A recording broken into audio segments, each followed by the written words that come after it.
What's up guys, Random Razor here with another tech video for you guys today, and today we're taking a look at the all-new Magic Keyboard from Apple. So of course, without further ado, let's check out this new keyboard, see what's so special about it, and give you guys my quick in-depth review.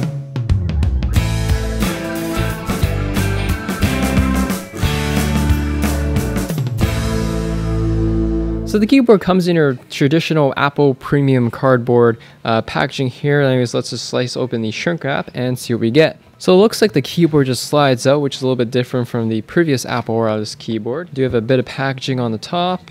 So you have the keyboard itself, the lightning cable to charge the keyboard, and just a manual and a couple warranty information. So unlike the Magic Mouse, Apple revamped the keyboard a little bit more than the mouse I just reviewed earlier today. And taking a look at the design of the keyboard, you guys can see here they did upgrade the design to be thinner and lighter, as well as expanding the keys to be a little bit larger as well. And just like the new Magic Mouse 2, this does have a built-in lightning port here, so you can recharge the built-in lithium battery, which means if the battery ever dies in this keyboard, you kind of have to buy a new one, but hopefully by that time the keyboard will be on its last legs. Take a look at the layout of the keyboard. It's pretty much the identical layout as the previous Apple chiclet keyboards we've been accustomed to for a number of years now. All your media keys from the playback buttons, volume controls, brightness controls, and all that sorts are in the same spot as they were before. The difference now obviously is that the media keys on the top here are now the exact same size as the rest of the keyboard, which some of you may or may not like. I'm personally not a huge fan of it. Usually with any third-party keyboard, you find that the media keys are different size than the rest of the standard keyboard here, which I think it makes it easier to identify when you're not looking. Some other subtle changes is that the font that Apple uses now is a little bit lighter and a little bit different than the one they had before. Again, it's not really not noticeable. The arrow keys on the bottom here, the left and right ones, are now larger than the half-size ones on the older keyboard. So that's just, again, another small little change. The keyboard itself is mainly an aluminum keyboard just like before. We have the plastic bottom here, 4 rubber feet on each of the sides, the Apple logo engraved in the center here. You also have the lightning port to charge the keyboard on the back side here. This little piece here is for the Bluetooth antenna. And last over here we have the on and off switch, which this is actually something I do like. It's easier to press or at least turn on and off than the previous older MacBook keyboard.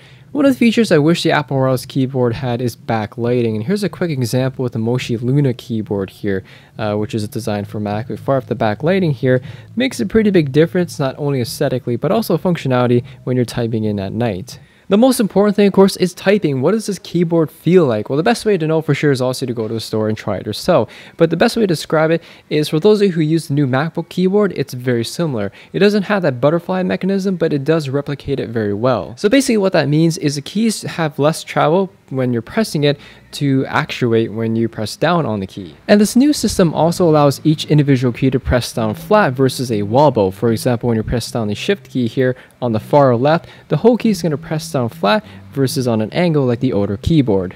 After using this keyboard for probably about a day now, so far not a huge fan of it, mainly with the typing experience. I find that since most of us do type a little bit without having to look at the keyboard, it's hard to differentiate the keys because they're so flat against the aluminum surface here. For those who are wondering, I've been rocking the Logitech K75, I think it's called, keyboard here, which is specifically designed for the MacBook. And for those of you who are looking for a desktop wireless keyboard, I strongly recommend this one here. It has a number pad, which is a huge bonus, and Logitech is one of the best companies out there designing ergonomic keyboards and mouses. And for some reason, even compared to the older Apple Bluetooth keyboard, the keys on here are much more just feels more comfortable to type on versus the older Apple keyboard, and especially this one here. Logitech is also solar powered, so you never really have to worry about changing the batteries or even charging it like this keyboard here. And the fact that you have the number pad here is obviously a huge bonus, as it makes typing numbers significantly quicker. In conclusion, guys, do I recommend the new Magic Keyboard? Well, for my first initial experience, I'd probably say no right now, but I feel like the keys here, I'd probably improve my typing accuracy and efficiency over time when using this keyboard.